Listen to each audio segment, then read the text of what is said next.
La parole est à Alexandra Cordebar, Madame la maire du 10e arrondissement. Merci, Monsieur le maire.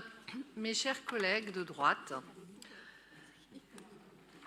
il serait apprécié qu'y compris ceux qui ont des responsabilités dans les gouvernements Bayrou, ceux qui ont eu des responsabilités dans le gouvernement Barnier, puissent à un moment donné défendre Paris. Parce que c'est un hold-up. Parce qu'il n'y a pas d'autre mot pour qualifier le sort qui nous est infligé par ce gouvernement Bayrou-Dati, avec 275 millions d'euros de ponctions supplémentaires pour la seule ville de Paris. Aucun de vous n'en a parlé.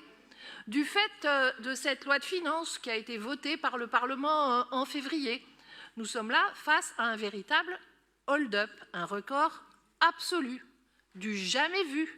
Même si, c'est vrai, ça avait failli être pire. Encore pire pour Paris si le projet de loi de finances du gouvernement Barnier-Dati-Carrergé avait été voté en son temps. Jamais un effort aussi conséquent n'aura été demandé à Paris, ni d'ailleurs à aucune autre collectivité française d'ailleurs, du simplement jamais vu.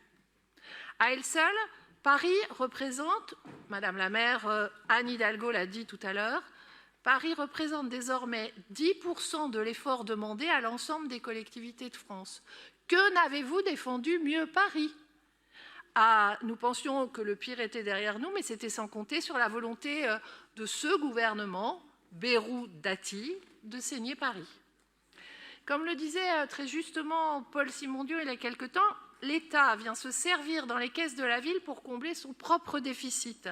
Que n'en parlez-vous également dans vos propos? Et ça évite ainsi de lever l'impôt. Parce que oui, permettez-moi d'y revenir, même si c'est désagréable à entendre pour certains membres de notre Assemblée, la France, par les choix faits par les gouvernements récents qui se sont succédés, est, elle, dans une situation catastrophique. Tenez-vous bien, le 31 décembre 2024, la dette publique de la France s'élevait à plus de 3 300 milliards d'euros, selon les données publiées par l'INSEE en mars dernier. Aucun de vous n'en a parlé. Ce montant représente environ 113% du produit intérieur brut. Cette année, le gouvernement prévoit qu'elle atteindra 114,7% avec un déficit public estimé à 5,4% du PIB. La charge de la dette est projetée à environ 67 milliards d'euros pour cette année. Que n'en avez-vous, chers collègues, parlé ? La France est désormais l'un des pays les plus endettés de l'Union européenne. Je rappelle aussi que la France est désormais sous le coup d'une procédure pour déficit excessif de la part de la Commission européenne et que sa note a été dégradée par les agences de notation. Et oui, ces fameuses agences de notation. Alors évidemment, maintenant, on n'a plus envie d'en parler des agences de notation. À titre de comparaison, la note de la ville a été maintenue et nos comptes vont être certifiés. Et oui, une fois encore et pour la 4e année consécutive. Et tous ces organismes spécialisés, donc, eux, ne comprennent rien, alors que vous avez compris que l'État est en excellente forme. Les gouvernements Barnier, Carrergé, Dati ont fait un travail formidable, tout comme le gouvernement Bayrou. La situation est à ce point dramatique que Pierre Moscovici, président de la Cour des comptes, a menacé, si ses recommandations n'étaient pas mieux écoutées, de ne plus certifier les comptes de l'État. Il a par ailleurs dénoncé une gestion erratique et un pilotage à vue. N'en jetez plus. De son côté, Didier Migaud, ancien ministre de la Justice du gouvernement Barnier, mais surtout prédécesseur de Pierre Moscovici à la Cour des comptes, a ajouté dans une formule lapidaire: si les entreprises étaient gérées comme l'État, elles seraient toutes en faillite. Et voilà où nous en sommes. Voilà le bilan. Alors quand le gouvernement ne sait plus quoi faire et ne sait plus comment faire, il s'attaque aux collectivités et il s'attaque à Paris. Et contrairement à ce qui est répété à tort et à travers, le dérapage des finances publiques n'est pas le fait des collectivités, il est bien le résultat direct des choix hasardeux, inconséquents, des gouvernements qui se sont succédés depuis 2017. Rappelons que, conformément à la loi, les collectivités votent chaque année leur budget à l'équilibre. Leur besoin en financement est ainsi intégralement compensé par un recours à l'emprunt ou à des fonds propres, mais ce n'est pas tout. Et si j'en crois les propos de certains experts financiers, ça y est, ça vous reprend le fait d'interrompre les femmes quand elles parlent? Je peux finir ou pas? Alors, si j'en crois les propos de certains experts financiers repris par la presse, longtemps impensable, l'hypothèse d'une mise sous tutelle de la France, compte tenu du dérapage de sa dépense publique, n'est plus totalement exclue, ni à moyen ni à long terme. Nous en sommes là. Et je me souviens, non sans malice, que certaines et certains, dans cette Assemblée, à commencer par Madame Dati, présidente du groupe Changer Paris, ministre du gouvernement de Michel Barnier à l'époque et aujourd'hui membre du gouvernement de François Bayrou, qui, contestant la sincérité de nos comptes et notre gestion des finances parisiennes, allaient même jusqu'à demander la mise sous tutelle de Paris. Voilà, l'arroseur arrosé. On en rirait presque si la situation de la France n'était à ce point dramatique. Et je me souviens aussi des propos d'un ministre des Comptes publics, Gabriel Attal, qui, parlant des loyers capitalisés de la ville de Paris, nous accusait de mettre en œuvre un montage financier digne de la pyramide de Ponzi. Mais en politique, le mensonge, l'arrogance ne paient pas. J'en reviens au compte administratif. Le compte administratif 2024 est marqué par une nouvelle baisse des droits de mutation à titre onéreux, comme vous le savez, et comme on vous l'a déjà dit aujourd'hui. Cette baisse très conséquente est de l'ordre de 580 millions d'euros sur 2 ans. Oui, Paris, comme le reste de la France, est touché par cette crise immobilière redoutable, forte, pérenne, qui nous prive d'une grande partie des droits de mutation, crise contre laquelle, disons-le en passant, ni le gouvernement précédent ni l'actuel n'agissent.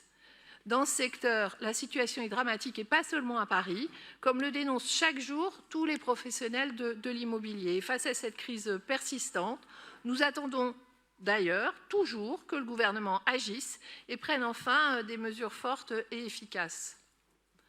Nous n'oublions pas que des solutions fiscales existent et des solutions qui ne coûtent rien à l'État. Je pense encore et toujours à l'augmentation du taux de la taxe des résidences secondaires, qui d'une part rapporte de l'argent aux collectivités, mais qui en plus permet de remettre des logements sur le marché locatif. Mais que ne défendez-vous pas Paris, là où nous en manquons cruellement? Je pense aussi à l'augmentation de la taxe de séjour sur les palaces. C'est vrai que ça nuirait gravement aux Parisiens, ça, hein. Pourquoi donc cette mesure n'a pas été adoptée? Nos parlementaires les ont pourtant présentées maintes et maintes fois à l'Assemblée nationale comme au Sénat et je ne vous ai pas entendu les défendre.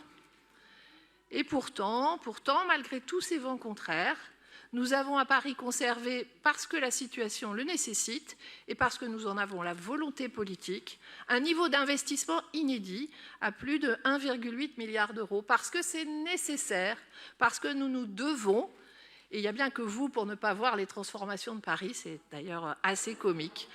C'est nécessaire, nous avons continué à accélérer la transition climatique, le monde entier les admire, mais un jour vous ouvrirez les yeux. Nous avons donc continué à transformer la ville, nous avons continué à améliorer le cadre de vie, nous avons continué à livrer, et d'ailleurs partout, y compris dans les arrondissements d'opposition, à livrer des rues aux écoles, des cours oasis, des pistes cyclables. Maintenant, vous n'osez plus vous en plaindre, je crois même que vous vous en attribuez les mérites. Nous avons livré la Porte Maillot, la forêt urbaine de la place de Catalogne, la médiathèque James Baldwin. Et nous allons continuer avec l'inauguration d'ici quelques jours de la forêt urbaine du parvis de l'Hôtel de Ville. Magnifique, magnifique. Et de la médiathèque Virginia Woolf dans le 13e arrondissement dans quelques semaines. Et bien sûr, des 3 sites de baignade dans la Seine dans un mois. En responsabilité, nous avons décidé de continuer à protéger les Parisiennes et les Parisiens en préservant au maximum les services publics du quotidien et la transition écologique, parce que dans votre projet, messieurs et mesdames élus de droite, c'est bien de la suppression du service public que vous parlez quand vous parlez d'économie. Donc, contrairement à de nombreuses collectivités locales, à Paris, nous ne fermons aucun équipement public. Nous continuons à garder un premier tarif de cantine à 13 centimes d'euros. Nous continuons à rembourser intégralement le pass Navigo des collégiens et lycéens parisiens. Cette année encore, nous innovons avec la création de la foncière de la ville de Paris, un outil qui facilite l'accession à la propriété des classes moyennes et pour laquelle nous avons alloué un budget de 50 millions d'euros. Il s'agit là d'un levier supplémentaire pour contribuer à répondre à la crise du logement, parce que non, ça n'est pas un choix idéologique que de construire du logement social, mais bien une manière de loger les Parisiennes et les Parisiens. Et cela en complément des investissements déjà engagés dans le logement social et la rénovation énergétique. Alors oui, dans ce domaine, comme dans bien d'autres, permettez-moi de le dire comme je le pense et comme nous le pensons de ce côté-là de l'hémicycle, pendant que le gouvernement procrastine, nous agissons et nous agissons avec ambition et détermination. Pour équilibrer notre budget supplémentaire sans toucher à nos priorités, nous avons dû mobiliser plusieurs leviers, je n'y reviendrai pas, ils seront détaillés par Paul Simondon, que je tiens à remercier pour ce travail immense qu'il a accompli, au nom de tous les élus de mon groupe, pour le sérieux, l'inventivité dont il a su faire preuve pour boucler ce budget supplémentaire dans les conditions que nous connaissons.